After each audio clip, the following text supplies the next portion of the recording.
to a beautiful sunny Winton Motor Raceway. We're here for round one of the Hi-Tec Oil Super Series in 2025, and what a start to racing it's been. It's day two of competition, of course. We've got all the usual categories back. The TA2 muscle cars are here. The Australian Drivers' Championship legend cars with a massive 36-car field. The Australian Super Tin Tops, but we've also got a couple of new categories. So very, very fast innovation race cars, as well as Formula Ford J-Mac. That's a very interesting category, and we've seen some fantastic racing already. We've seen that tyres have been an absolutely massive bone of contention there. Drivers only really able to put together a few blistering hot stints before having to back it down. Unfortunately, a little bit of chaos in some of the quite long Formula Ford races yesterday. We saw the Marcus Ambrose Motorsport pair unfortunately having to bow out of contention, but I have to say a massive double-header win for Kobe Williams. An incredible effort. Yeah, there was Joe Fawcett in there. Just made that late mistake in race number 2, didn't he? Really cost him. He could have been up there at the front. TA2 muscle car always puts on some fantastic racing. For us, though, at the top, it's been Jared Hughes, the young gun. I mean, we've seen him in Super 2.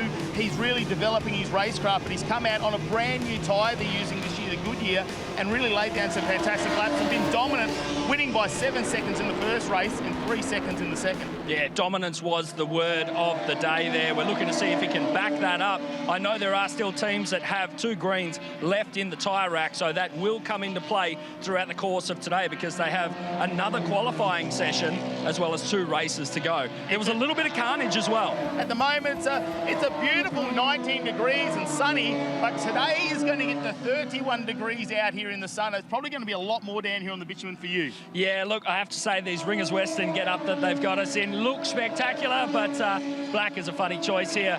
The drivers, though, you have to feel for them, especially the Formula Fords. Long races, and they're essentially sealed almost in a bathtub on wheels. No airflow in there, but that is a common problem throughout the entire pit lane. Well, speaking of Formula Ford, we caught up with Tabitha Ambrose earlier this weekend and had a chat. Pulls up in front of the grandstand, the champion. Now also like to present, and Stone Brothers Racing have worked their backsides off in 2000. A clean sweep for the main man.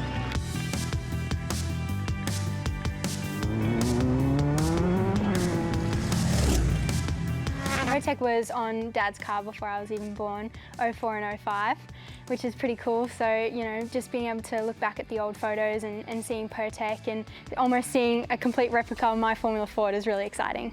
My personal expectations for the year is just to try my best and just to be competitive. Being competitive is, you know, the best part about being out there. I just love the challenge of it. I love getting in the car every weekend or every third weekend at the moment, 3 weekends in a row. But yeah, it's just so fun and I just love being out there. Dad's really easy to work with. I love working with Dad. It's great getting out of the car and just being able to talk to him. He knows so much and I just love learning off of him. Sometimes we have our little headbutts and I think I'm the better race car driver sometimes, but you know, at the end of the day, he's definitely the better car driver. What an experience really. The success I had with Hi-Tec back in the day at Stone Brothers, V8 supercar in its halcyon days, and to recreate some of that, you know, with Tabitha, my daughter now, 20 odd years later, it's just incredible. I really believe in family and I believe in, you know, I drove for Richard Petty, four generations of races over there. Glenn and Peter Duncan, just wonderful people. Again, another great family. Hopefully the Ambroses are a good family, and it really is, it's important to us and it's obviously important to Hi-Tec. So very happy to put this back together. Kind of special really. I always said to the guys at Hi-Tec that they've done so much for me that I'd never really asked for anything, but this has sort of come around here where, you know, Tabitha's coming through her racing program. She's starting to really deliver great results. To bring that whole Hi-Tec thing back, you know, the retro thing and the family thing, it's very important and it's just working out great.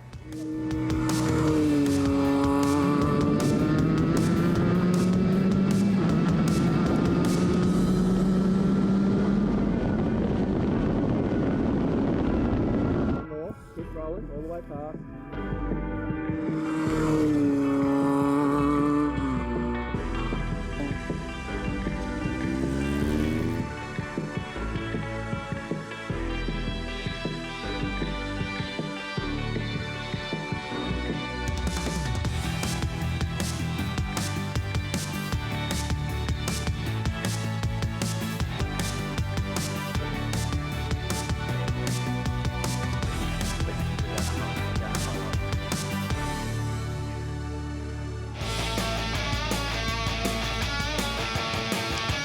Well, the TFH Hire Legend Cars Australia are warming the tyres up out on track behind our Hyundai safety car, and look, these little pocket rockets as they get around. So I suppose that's what we like to call them, don't we? They can be in the 1200cc four-cylinder format or the three-cylinder format. The Robert Hogan's going to be leading us out of this one with Ryan Pring in second and Dylan Thomas. They're the three names you need to watch. Watch out for Skinner, though, and Tate. They had a nice little battle in the last race. Yeah, someone that's really been throwing them up the inside and having a bit of a handful of a time there. Hourigan in the number 51. We've called him the silver bullet on these race starts. A rolling start will be the order of affairs here as they make their way through the final corner on the run through to the lights. Oh, it's been a calm start to some of these races compared to what we saw in 2024. And Legend Car Australia will Pring get around the outside. Will Hogan get the jump with this one? Hogan's looking good into turn number one, and he's on the inside run. Pring, they might get a drive. He's got some tenacity really there to be so late on brakes. Dylan Thomas shuts down a hard-charging Riley Skinner. And have a look at the back. Brendan Hourigan has made two positions already, and the silver bullet is under brakes, has done fantastic to slot into fifth. Hourigan was a real performer there. I gotta say, Thomas actually had a pretty cruisy run through turns 1 and 2, not really going wheel to wheel with anybody, but looks like somebody dropping a wheel. That might have actually been Thomas. It would have looked about right from the onboards there, but let's check them out as they come through to the midsection of the track, and the gap only 0.13 of a second between P1, Hogan, and Ryan Pring. Well, they're going too wide. Brendan Hourigan's under a little bit of attack at the moment. He needs to watch out. He's followed by, I'm actually having a look, that's Skinner. So he's got past Riley Skinner at the moment, and Skinner's got Tate behind him. And there's a little bit of a Morse code going on there, I think, with some of the bumperettes. We'll just have to wait and see how that plays out. They're pretty common for these cars, really, if they just want to give themselves a tap and to say, hey, guys, we're here to have some fun. Have a look at Ryan Pring, though, all over the back now as we're too wide, with Aidan Williams in the green and gold 95 machine. And he's got Goodridge right behind him now. Yeah, Goodridge has been doing a great run in this early session of the race in that number 97 machine, driving in the Pro division. Just trying to do everything he can to get onto the back of Aidan Williams. So make that run for the conclusion of their first hot lap. And it's Hogan from Pring with Thomas in third. Quick sectors there in sector 1 for Hogan. Thomas was good through sector 2. Quickest lap time so far, a 1:39.58 from our race leader, Mr. Hogan, in the 46 machine. Have a look at them. They're using a lot of a track for a very small vehicle, aren't they? That's probably the nicest way of putting it there is we can see plenty more battles happening further down our field. Have a look at Brendan Hourigan there on Dylan Thomas. You can just see the blue and yellow CXC machine. Have a look at them come down here. Who's going to be the one that's going to have a risk under brakes? They all seem to be braking at the same point, just settling into this race at the moment. A little bit of curb there from Tate, though, in the budget car rentals entry. You don't want to really unsettle the car too much. Have a look at Dylan. And now he is on the inside, getting some fresh air in that car, which I thought might be a little bit surprising. Potentially he knows something we don't about cooling the brakes down. Asker Sendel, all kinds of untidy on the run into that 1-2 complex. He's under pressure, going to have to drive so defensively up against Aidan Williams. Williams tries to sneak one up the inside. He's got a half a car length on him, but Sendel closes the door. Sendel still actually managed to close the gap down to the guys in front. Have a look at Tate. He's got past Brendan Hourigan now, moves his way into 5th position, top 5. Can he get another one? Right in front of him will be Riley Skinner as they're starting to follow through. We've seen how strong Hourigan is at the start of the race, but he just seems to slowly lose those positions the further the race goes on. A former Australian Championship winner. And it looks like, I think that was the 51 of Hourigan going wide. Had a moment there, hasn't he? And that's let through 2 cars now. So Sendel and Williams has gone through. And your race leader, Hogan, in the number 46 machine. Big slide out over the curb there for Ryan Pring. It's going to cost him in momentum. Hogan won't be breathing a sigh of relief, but it will give him a slight buffer And with these little engines, it is all about momentum. You know, if you have a go in a corner, it doesn't quite pay off for you. If you lose your RPM range where the car and the motor are making its most amount of torque, it can really hurt you, and it could take 1 or 2 laps to really build that pace up. As Pring, now using a little bit of aero, goes to the outside, gets a fresh gulp of air, but he's not going to be close enough to take a dive at this point. But turn 3 is where he likes to dive down the inside. They come up, they go over the crest, and now he pulls out. Down here, how good is he under brakes? Can he keep the car straight? You can see a wiggle there as he has to grab the car on a slide, and down the inside of Hogan into 4 now. He's got the run. Hogan goes around the outside though. Wow, these guys are giving each other just enough racing room, and in the meantime, last race we saw Dylan Thomas use this to his advantage to close that gap up. These guys are still going fast out in front, running 135s. Yeah, impressive. I mean, Dylan Thomas still running barely a 135 lap time himself, but he's some 1.7 seconds off the back of Ryan Pring as they make their way through under the gum tree. And Pring has 6 minutes left to try and make it stick. Gathers himself up through that right-hander, and Thomas gets a front row seat to the action unfolding. Pring in the slipstream, trying to get the toe as we check out the replay here. This was further back in the pack. That's Goodridge there, and is that the 51 Hourigan going again? off again? Yeah. That's the same place as last race. A lot slower though this time, so it's like he knows he's had an issue with that car and had to pull off. Just look at the pressure he's going to get from Dylan Thomas at the moment. The experience of that man in the 68 machine. Can it come to the front? Have a look. Pring might have an issue here because Dylan Thomas is looking racy on the outside because knowing that he's going to be on the inside run this time. Dylan Thomas, can he get him under brakes? Pring will have to go to the outside, and can he do it? They slide the cars. It's all about drive down here, and look at Pring. He's got the drive coming from the outside line. Yeah, that was a hot minute there where Ryan Pring just had to bide his time, run around the outside. Great to see Thomas really pushing and showing Pring a wheel. And he's got right back onto that rear bumper of the #1 car. You can see it from a mile away with those bright green rims, something that he did last season. And I tell you what, makes him so much easier for us to spot. Then the battle now really does focus on Ryan Pring and Dylan Thomas. Final lap board is out now, so they'll come around to start that final lap just in front. So check out the Ringers Western leaderboard. It'll be Sendell in 7th, Tate in 6th, Williams in 5th, then it goes to Skinner 4th, Pring 3rd, Thomas 2nd, and Hogan still leading this race. Yeah, by a hefty margin too. Our timing screens showing 1.95 seconds the difference between Hogan and Thomas. But you can't tear your eyes away from this battle between Reed and Goodridge.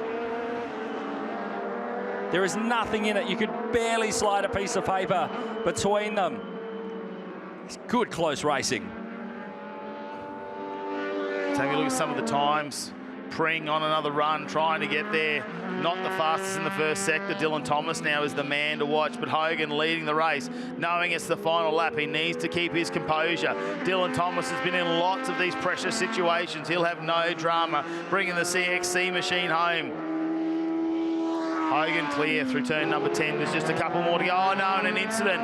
It's on the final lap as well, and that looks like the 15 potentially, is it? Robert Coulthard, the Wollongong Auto Parts entry. I think there was a 15. One of the cars turned around there.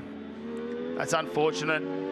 We will get to see the checkered flag though as it gets ready to be shown as they come across the finish line. Checkered flag out. Robert Hogan will get himself another race win and lead the championship after that final race here at round number 1 of the TFH Hire Legend Cars Australia. 5 races they got through this weekend, including that reverse race for number 3. Let's have a look though at your final results here. Rob Hogan will take the win. Just under 2 seconds to Dylan Thomas and Ryan Pring. Unfortunately, the car went away on him then. Riley Skinner did really well in 4th with Aidan Williams in 5th. Then it's Tate, Sendell, Reed, Goodridge and Scotty Morgan rounds out your top 10. So a fantastic finish there to round out the event for Hogan. A brilliant job. Well, I'll tell you what, the Legend Cars Australia always turn it on for us, but of course, we've still got a couple of races to go here this afternoon. We'll be back not too far away. Our Formula Ford's back out on track this afternoon.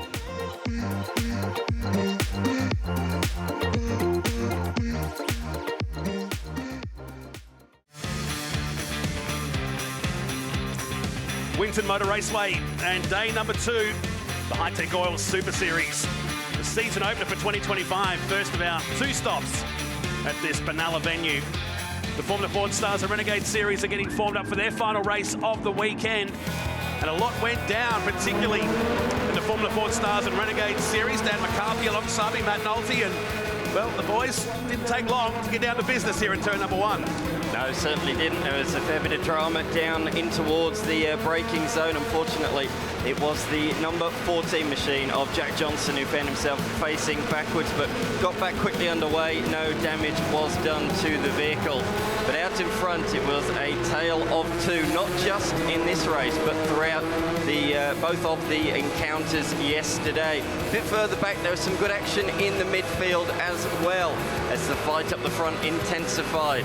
A little mistake from the pole sitter Fawcett meant that he came under pressure mid-race from Kobe Williams. They were joined at the hip all day long. This is the first of many excursions at turn 5.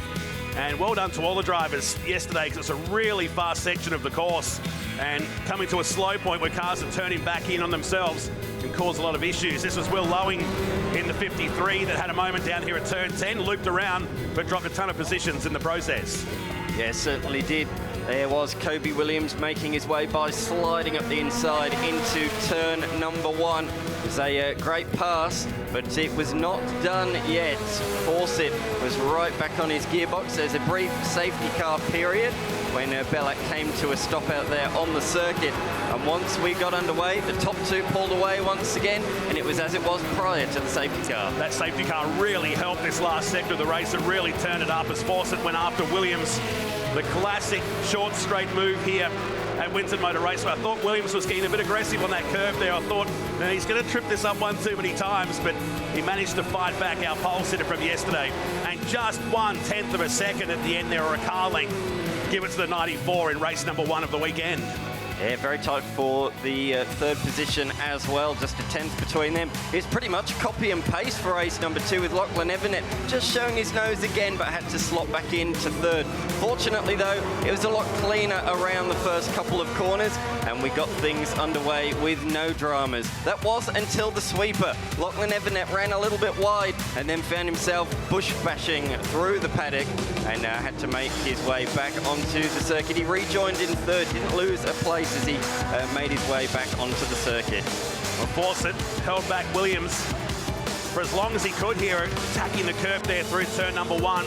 And Williams was like a magnet to the back of the 23. In the background, Lachlan Everett, that little mistake didn't cost him too much. He pinched the right front brake there, but no harm doing. This did a little more damage coming through the S's, and a shake of the head, quite disgusted with how that went down. And then it was dramas for Tabitha Ambrose in the Pertec 45. Legendary father Marcus looking on. But the second car would also be in drama. Yeah, it was involved in an incident that we didn't see yesterday, but some great photos emerged overnight. So, yeah, we'll talk about that as the qualifying session takes place. But at the front of the field, the battle continued. And the same could be said as Lachlan Everett tried to make his way back forward. This was later in the race. We moved down here at the final turn. Salvatore under attack from Everett later in the race. And then dramas for Fraser High. He parked the number 11, pulled the steering wheel out. Then this rare mistake, a really, as you said yesterday, an unforced error.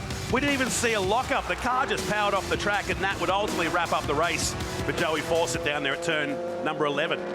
Yeah, Fawcett rejoined a few positions back in position number 4, and that was where he stayed. However, late on, Kobe Williams came under attack from Rowe. He held on by just a couple of tenths of a second at the end of the race, but Rowe really came with a late race charge in that one.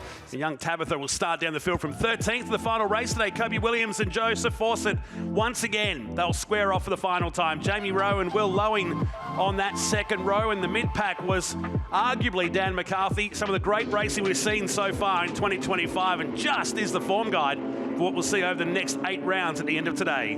Yeah, certainly will be very interesting to see how this one plays out. Slightly reduced, just 25 minutes the feature today, but still a long, long way to go. Here we go, lights are on. They are looking up, there they go, they are away, and they fan out towards the back of the field. It looks like a really good start from Johnson, who's trying to thread the needle back in the pack, but out in front, it is going to be Williams that is going to take the position up at the front front of the field. So the winner from earlier started from pole, and he has remained there.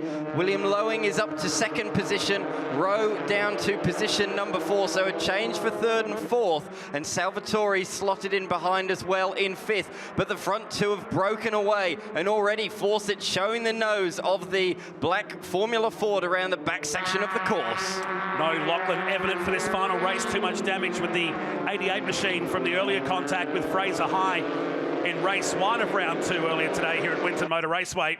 So round the Gumtree we go for this 25-minute race, the final race of the weekend, and the field no doubt breathing a sigh of relief. A nice blanket of cloud over the top, which will take some UV and give these tyres a bit of a break. They've had a workout. Oh, they certainly have. Everyone was talking tyres during the lunch break. How are we going to get these tyres to the end of the weekend? Well, we're nearly there now, and we can see those top 2 as we have done all weekend long. Look at him close under brakes there, Fawcett.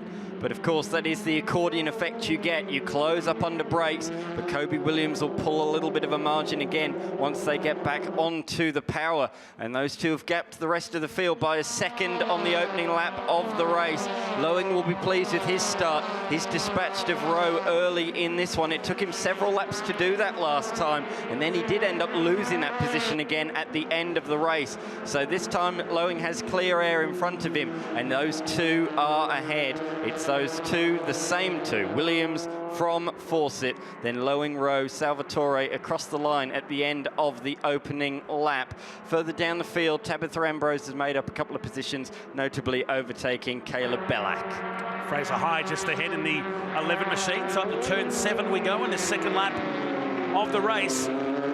These two have been just so good to watch. J-Mac, you got an update for us?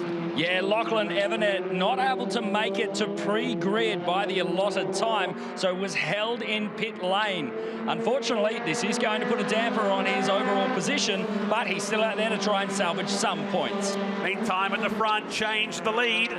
So Fawcett goes up into the lead on Kobe Williams. Thanks, J-Mac, for closing the loop on that. We're wondering what was going on there too, so he'll get out and get some points.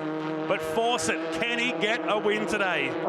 He's certainly going to be determined, isn't he? He's been the bridesmaid a couple of times already this weekend, and he almost had victory in his grasp yesterday until he made that error. But no error there. A clinical move up the inside. No messing about. He has his head forwards. He is after the W to finish off the weekend. He's been so close on a couple of occasions. Can he do it in the final race, which will be good momentum going into round 2 in a couple of months' time at Sydney Motorsport Park?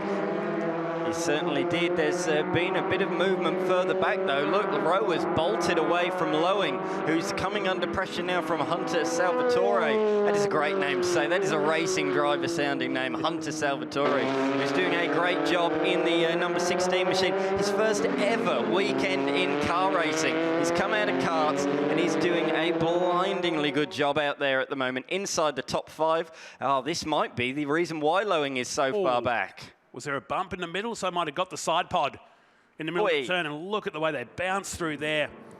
They're strong cars, but they've got their limits. These Formula Ford cars have really been giving that corner a test over all 3 days in this Hi-Tec Oil Super Series round. That's one of the great things, though. Up and down the paddock, everyone's been saying this category is absolutely brilliant. We get so much track time, we get so much exposure, not only on the live stream, but also on, of course, SBS and KO and Foxtel as well. I'm sure you're watching at home, enjoying all of the action here at Winton Motor Raceway. And if you are enjoying it, make sure if you're in New South Wales, head to Sydney Motorsport Park in just a few weeks' time. But it's intensifying towards the tail of the top 10. We got Johnson, Ambrose and Fitzgerald all within a couple of seconds. And here comes Tabitha looking for a move up the inside. Nicely done, well executed. Oh, a bit taily though on the exit, right up close to the wall, and we're going to go 3 wide. Fitzgerald trying to squeeze up the inside. Johnson fights back, cuts to the inside. Look at Fitzgerald in the lime green machine. He's swinging left, swinging right, trying to benefit from any sort of a mistake from those ahead. But somehow they stay in the same order they did when they crossed the start-finish line. 9th, 10th and 11th. That was a great sequence of racing. She really took the don't argue into turn 1, then made that mistake. She crossed up in the middle of the turn, and that allowed the other car behind to catch it. Then Ethan Fitzgerald thought he was getting 2 cars for 1. They somehow stayed in that order. So Johnson, Ambrose and Fitzgerald, 9th, 10th and 11th. So we go back to Bronio, James and Fraser High. But staying with Bronio. Drama for him in qualifying. He's about to lose his position. Leaves the door open enough there for the 11, who makes sure the position is stuck. And the 5 drops back another position here into 8th. Here come the leaders down into turn 2. Don't want to put the curse on the race, but we've had some very clean races. Very limited safety car windows all weekend long. Oh, speaking early. I just want to test the theory. Let's see how it plays out in the next 4 minutes of racing. Using a fair bit of the curb there, Kobe Williams. I think he was thinking about a move there, but Fawcett was just a little bit too far ahead. Oh, Tabitha Ambrose has run off the road, so her hard work in this race has sadly come unstuck. She'd made her way inside the top 10, but is now down to 12th position at the tail of the field. Well, tail of those on the lead lap anyway. Remember, Lachlan Evanet is still lapping out there a lap down. But we can't take our eyes away from this one at the moment. This fight has been absolutely awesome. All weekend long, these two have put on an absolute display of how to drive these machines. The only error from either of these two this weekend was when Joe Fawcett's foot slipped off the brake pedal and he hit the throttle and lost the race lead yesterday in race number 2. So that is it for these two. Other than that, they have been so very smooth, so very consistent, so very precise throughout the weekend. Fitzgerald is looking strong late on in this one. He's caught up to the tail of Johnson, and Johnson is doing a good job out there. He had a few engine gremlins yesterday. He does look like he's got a bit more straight line speed today. He's matching them in the speed trap, which is great to see. Unlike his father, he doesn't want to become an AFL footballer. He said to me, I want to go hypercar racing. He's enjoying what he's seeing in WEC, as many of these young stars are these days. And look at the likes of Matt Campbell, of course, Australian, gone over there racing for Porsche Penske over in WEC and in the IMSA Sports Car Championship as well. And it just shows that there really is an opportunity, not only in Formula 1 and supercars these days, but sports cars is back in a true golden era once again. Yeah, 100% agree. Here we go, Williams on the outside of that curb. Time is running out to get the 4 victories. Fawcett has clear air ahead.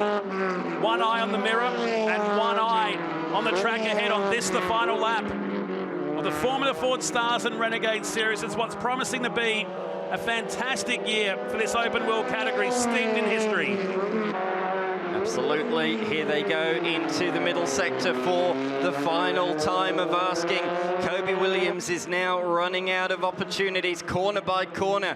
His overtaking opportunities are diminishing. There's only really a couple left. He's got to get good drive out of here. Turn 10's an opportunity, but no, not close enough. There's a couple of car lengths between them. There's only really one more opportunity, and it's turn number 11. Oh, he gained a lot of time there under brakes. He really threw everything at it, but I'm not sure it's going to quite be enough late in this one. Fawcett heading to the final couple of corners. He swings it into turn number 11. Look at Williams close under brakes, and he closes again at turn 12, but he's not close enough. For the first time this weekend, Williams is not going to take the W. Fawcett is going to take the victory in race number 2 of the Formula Ford Stars and Renegade Series for round number 2. Great race between those two, but finally Fawcett prevails. He gets one, and Rowe will finish third, just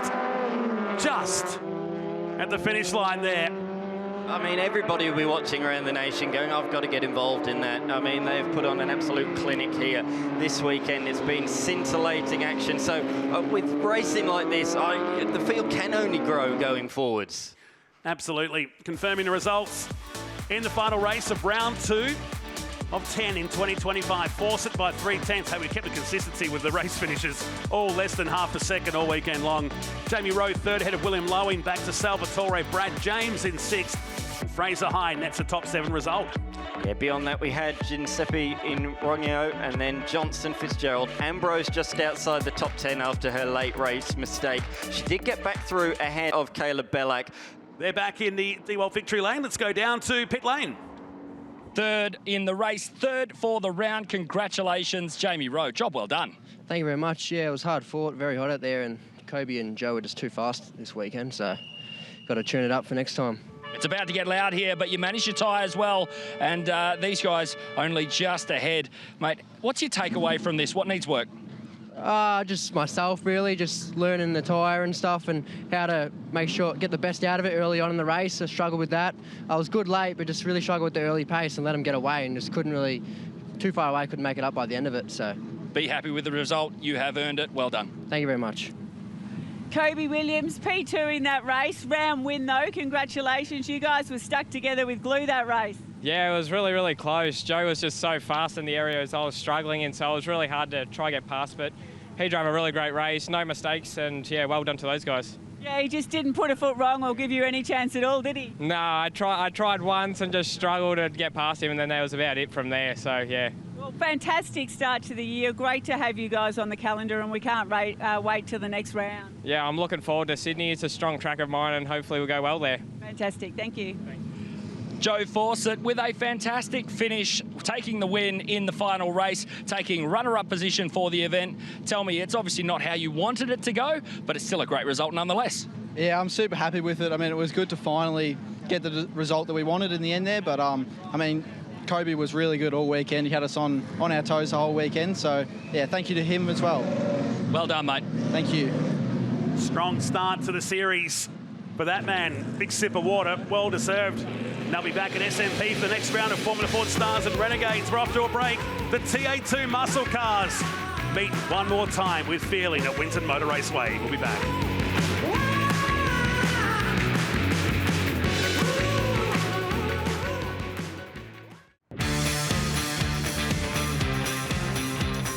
Field is moving away for the final race of TFA Time. TA2 muscle cars presented by Maritimo at Winton Motor Raceway. And the Hi-Tec Oil Super Series. You look at sprint car star, sprint car legend, Robbie Farr. We'll take a look how it all went down in race number 1 earlier today. So much so, Matt Kavanagh, that the race was still under investigation about an hour ago with some mid-pack scrambles, but out in front it was the usual suspects. Yeah, we saw here there was Brett Gardner in the 22 trying to force the point there on Diesel Thomas, who lost a little bit of traction. He managed to maintain onto here, but as we went over the crest, Mark Bailey got pushed to the outside by Mark Crutcher in the Jack's Tyres and Autos entry. And have a look at the field of cars as they dispersed around him. I don't know how they did not make contact with him at the time. And then we saw there it was just Diesel Thomas having another little spin out there, and unfortunately that put him further down into 15th position. Up at turn number 7, this was Hayden Jackson, who we thought had got the gremlins out of that 81 car. James Simpson went to the outfield and then went back into the pits in the number 2 Dodge Challenger. This is Webster on Cameron Laws, who was forced up onto the curb here in the Autofix Ford Mustang. And the fiery end to the Hayden Jackson car. A weekend to forget for the 81 team. He climbed out and a small fire underneath on the dry outfield was quickly extinguished. They brought the safety car out to settle the field down, and away we went again. This was the lose for Cam Laws at the top, who got the big sawtooth curve and sent him on a loop on the outfield at turn 7. Gomersall stayed with Hughes, and that's been good to see because Hughes has been breaking the spirit of that unit racing car all weekend long. Yeah, that's right. Gomersall managed to get the advantage here. Now, this went right down to the wire, wasn't it? Brad Gardner in the 22 Hi-Tec Oils entry. Webster right behind him, and all of a sudden, pace gone out of the car over the final corner, and we saw Josh Thomas actually get that move done and made up into 4th position. Hearing a gearbox issue there, had to change boxes between rounds. Jared Hughes, though, Matt Kavanagh will start from pole one more time here at Winton. Yeah, and they'll reignite this battle between him and Ben Gomersall, who's in second. Brad Gardner, can he get in on that little parade? And he's starting out of 3 with Josh Thomas alongside. Then it's Josh Webster and Graham Cheney on the 3rd row of the group between Domain Ramsey and Diesel Thomas on the 4th row. And Des Colley and Robbie Farr will round out our top 10 before we go back to Mark Crutcher, who took a little bit of a post-race penalty there with Danny Reedy alongside. Michael Coulter and Chiara Zavatakis will be on the 7th row of the group with Paul Hadley and Cameron Laws behind him. Well, Hayden Jackson, James Simpson and Mark Bailey, will they make it out on the grid? That is the biggest question. I don't think we're going to see Hayden Jackson come out in this one in the 81. No, he's definitely done for the weekend, which is a shame. It's Des Collier. It's just, if he can get qualifying right, Des Collier is going to be unstoppable. He's charged through the field on more than one occasion in the TFH Cup. As around they come in the rows of two. Gardner in the Hi-Tec Oil Chevy Camaro, looking at the pole sitter, Jared Hughes. Then Gomersall. Well, if he's going to make it happen, it needs to be now. The charge to turn number 1. As the lights go out here at Winton Motor Raceway, the TFH TA2 Muscle Car Series presented by Maritimo. The final one is underway. Watch Gardner put the nose on the inside and almost has it bitten off. Cars going everywhere in the background as the field make their way up into turn number 2. There's dust and debris going everywhere, and it's Josh Thomas who went off the track. And Graham Cheney too, they were squeezed. Cheney got sandwiched in there. He took a big dive down the middle, didn't he, on the start, and nowhere, 3 cars wide. It's not that big a track here at Winton Motor Raceway into turn 1. 2 is hard enough getting through turn 2, let alone 3 or 4. Up at turn 7 though, the leading group of Hughes, Gomersall and Gardner. Gardner thought about it, didn't he? Gave it really serious consideration on the inside of the 35 at turn 1, but had to settle for 3rd with Webster in 4th position in the Autofix Ford Mustang. Then it's Diesel Thomas in 5th position. An outstanding run for the rookie in car number 18. Domain Ramsey is 6th position today. Great to see in the C&H Trucking Chevy Camaro. Behind him is Robbie Farr, Des Collier, Danny Reedy and Mark Crutcher. That did change up some of those positions that first corner skirmish. Yeah, unfortunate there for Graham Cheney, who's been on the back end of a couple of little hits this weekend that have forced him a little bit further back. I did see him coming out of 6th position at the start of this race and knew that potentially he could make an impact, probably behind the top 3, really, where we've seen the speed come out of him, even the top 4, because Webster, we saw how close he was to Gardner at the end of the last race. I would love to know what the tyre bank was coming into this one and who's got the best rubber. We'll find out soon. Oh, Hughes, that was his first mistake. I would say for the weekend, that car came in hot. You could hear the Goodyear tyres chirping, begging for mercy. So look at a replay of the start here. So it was Cheney making it 3 wide in the centre. He's about to get squeezed. And car-on-car contact saw Thomas to the infield. The Cheney car, the IES Motorsport, looping to the left-hand side. Here it is for the TFH Mustang. On board with Josh Thomas as he turns in. There's a car along, there's 2 cars alongside him, Webster on the inside. Cheney had nowhere to go, and look at the dirt as it just comes over the front window. We saw him drag that all over the track, and they're going to have to watch out for that in the coming laps. And is he off the track again? That looks like the 169, yeah. Josh Thomas had more excursions off onto the dirt this weekend than he would at a Speedway meet. I didn't know we had a super special stage planned for race number 4, but nothing surprises me these days. So he's back down the field in 18th position behind Chiara Sabatakis and Michael Coulter just ahead. This is Cameron Laws with Mark Bailey just behind the Jack's Tire and Auto Service number 12 Chevy Camaro. Oh, damage, big damage to Sabatakis. Bonnet is up over the windscreen.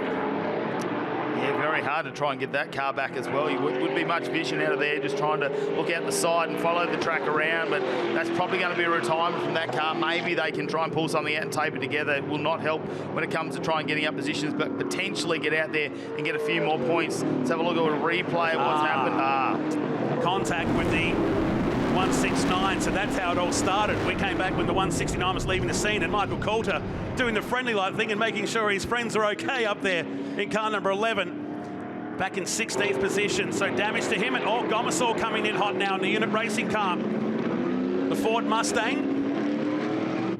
You know, some pretty evil handling cars out there in the early stages, and there's still 20 minutes of racing to come.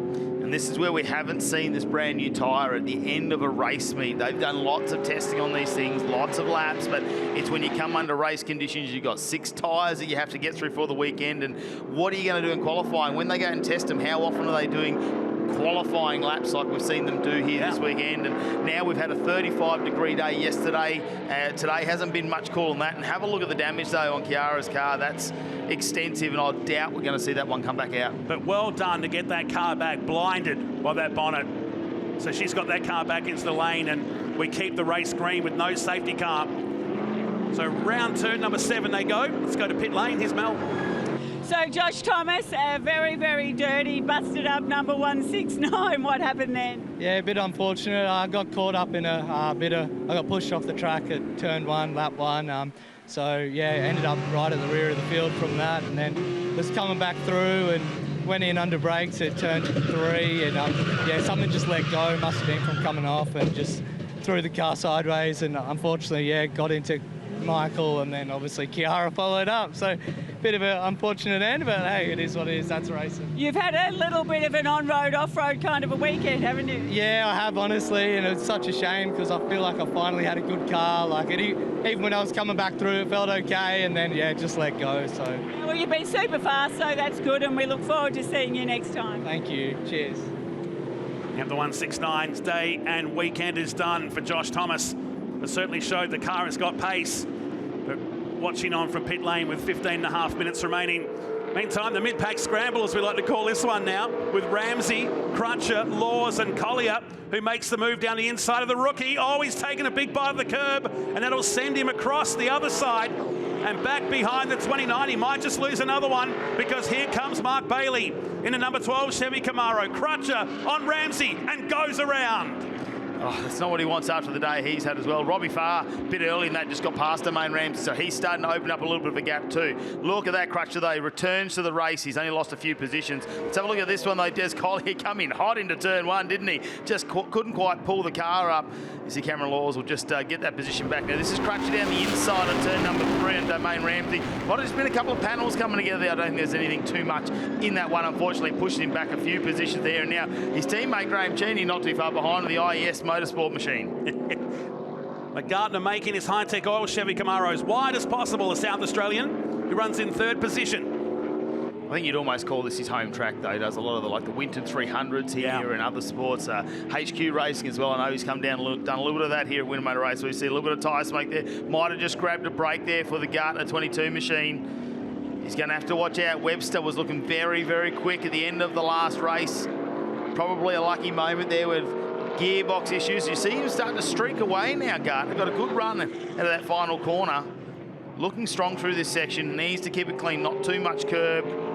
That ominous tyre barrier on the outside as you come out of turn number 2. Have a look in the background. Diesel Thomas, the rookie when it comes to the TA2 muscle car racing, is just looming in the background of the 18, the number 5 position. Hasn't gone all his way this weekend. He's had to fight it hard. He's had that moment off the start a couple of races ago where he had to go out on the dirt and he took a massive bump through there and really hurt the car, but fighting his way back. Brett Gardner, you can see the car just getting very, very loose now. I think those tyres are probably not as good as what they were at the start of this weekend. No, they'll be looking for a holiday at the end of today's race.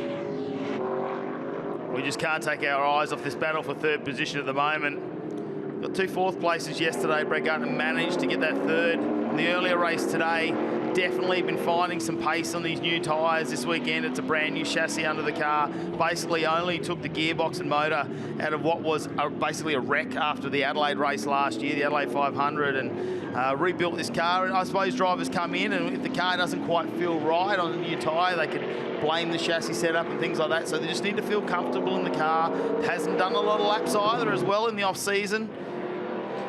Now, at what point do you think with Webster there behind, the temperatures in that car surely aren't optimal being behind Brett Gardner for this long, because you haven't seen him pull out, take any fresh air from the brakes or anything like that. So that car's got to start to be warming up. It's got to be playing on the tyres as we're now 15 minutes into this race already. And Brett Gardner, he's not making it easy for Webster to get by, but where is the point of the track where Webster can make this assault? Where can he take a lunge and try and pull this off? Because right now he's looking in the mirrors. He's got Diesel Thomas right behind him. Yeah, he's going to be careful. Throwing the car up the inside here at 7's been his favourite place. But Gardner's awake up to it now. He pinches the brake, door is open.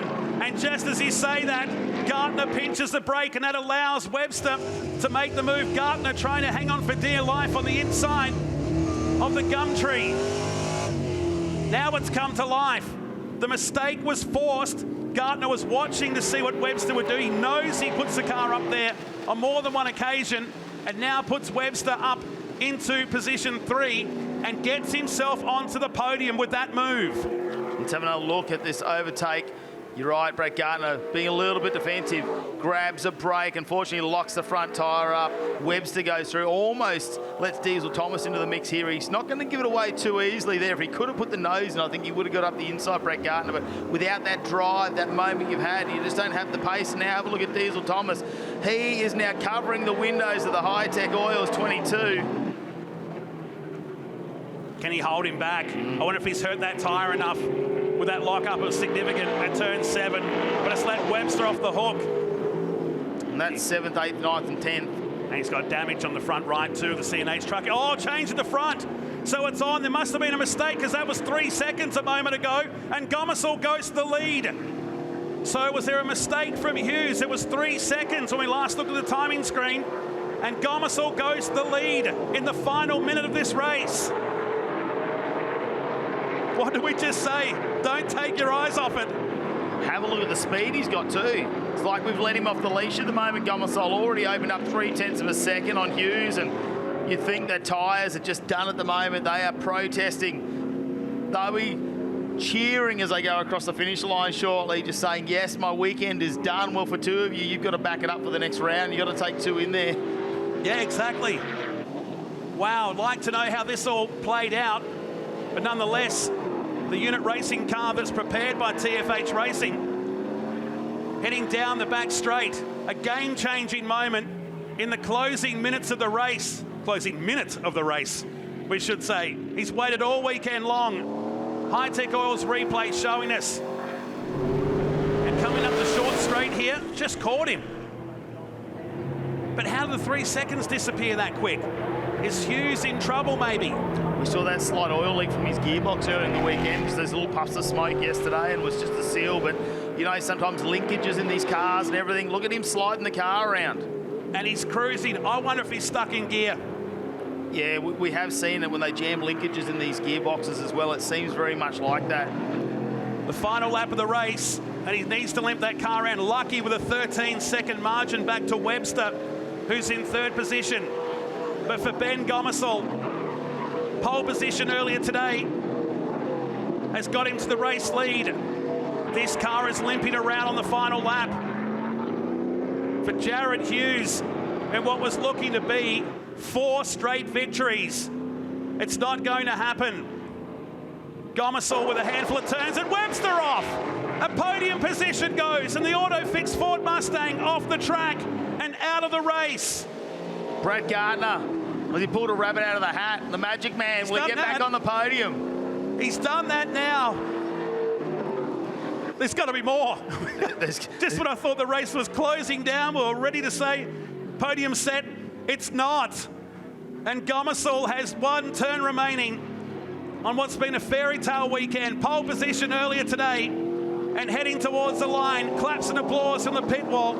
And Ben Gomersall got it done in the final minute. Hughes is going to cruise to 2nd position and win the round for the weekend. Diesel Thomas, oh no, slides the car out. I thought he might have had one last lunge on Brad Gardner, but he slid the car out in the 2nd last corner. And have a look at this, Brad Gardner, wow, the magic kid himself will get into 3rd position. Diesel Thomas in 4th. Now Robbie Farr, what a finish it would be for him in the 5. Yep. Yes. The Hi-Tec Oils racing team having a fantastic comeback this weekend, and Robbie Farr will be elated to have that finish. Oh, I think Laws, no, he didn't get Ramsey. It was only 900ths at the line. Great weekend for the Hi-Tec team. Hard luck for this young guy. In the Autofix Ford Mustang, he got the curb and just lost control when he was in a podium position. Skates off the track, parks it in the bunker, and had to watch the field drive on by. What a finish to the weekend here at Winton Motor Raceway. Gomersall wins the final race, but Hughes wins the battle in the 1st round of TFH High TA2 muscle cars thanks to Maritimo. Oh man, it's going to be a year. Gardner home for 3rd, Diesel Thomas 4th. He'll be the rookie of the weekend. Robbie Farr's best result in 5th. And Domain Ramsey, that'll be his best as well with Cam Laws. Des Collier behind there and Mark Bailey in 9th. Graham Cheney in 10th position. And that'll give Farr the Masters class honours as well for today for the over 45-year-olds. Oh, this is unreal. Just when you thought it was set, Hughes lost that 3-second advantage. Gomersall got the win. Webster went off the track on the final lap. Good luck cutting the highlights package on this. Down here after an incredible conclusion to today's racing. Of course, we have to say a massive thank you. Tony Sewell from AC Delco presenting our event trophies. Brad Gartner wrapping up 3rd place. There was a moment there where you must have thought it all vanished before your eyes before you were able to pluck it back. Congratulations. Yeah, thank you. No, I definitely didn't have it. Probably not me or the car, just yeah, more so me. But thanks for the boys, they've done a great job. But yeah, we definitely got lucky there. So it's about time I have some luck on my side. So yeah, thanks for everyone. Thanks Hi-Tec Oils, Taylor, George, Raph, Timmy, Aaron for building the car, and just yeah, Joel and Max for getting me here. So yeah, well done. Cheers, guys. So our 2nd place round trophy presented again by Tony Sewell from AC Delco. To Ben Gomersall, congratulations, and you've had your first race win on your first weekend in the category. That's incredible. Yeah, no, the unit racing Mustang's been mega all weekend. Like, rolled out of the gate pretty strongly, and we've been slowly chipping away at it. So no, I'm really happy where we've ended up, and it's awesome to come home and take the win. We were sitting there watching, and it was right near the end of the race, and we couldn't believe our eyes. Yeah, unfortunate what happened to Jared there. He's been the quickest car all weekend, hands down. So not sure what happened, but unfortunate for him. But we're in a good position, close enough that we can actually capitalise on it. And proud dad smiling on over there. Yeah, no, he's been my biggest supporter since day one, so I can't thank him enough for everything. Fantastic weekend, great job. Thank you. We are working him hard. Tony Sewell again presenting our winner's trophy for the event to Jared Hughes, coming home in the final race in P2, but taking out the round. What went through your head? A lot was going through my head at the end there. No, we were in a really good position, saved tyres all weekend, and we're able to give it some jandle in that first part of the race, and we're looking pretty good. And then I came down the straight with a couple laps to go, and the whole car started going left and right. So I think we broke something in the front right suspension, which sucks. It would have been a clean sweep, but that's all right. Still awesome to come away with this. The boys have done an awesome job, and yeah, just unreal. Pretty cool. Congratulations, mate. Hey, thanks, mate. Well, next, the Hi-Tec Oil Super Series heads to Sydney Motorsport Park, the 30th of May to the 1st of June. So the end of May, we head over there. Here is our calendar for 2025. We've got 2 rounds at Queensland Raceway to follow that rounds 3 and 4. Round 5, back to South Australia, somewhere where the Hi-Tec Oil Super Series hasn't been. Malala Motorsport Park, and then we finish it off at Winton Motor Raceway, October 31 to November 2. It was very hot this weekend. It's going to cool down by then. Can't wait to see you at Sydney Motorsport Park for round 2 of the Hi-Tec Oils Super Series.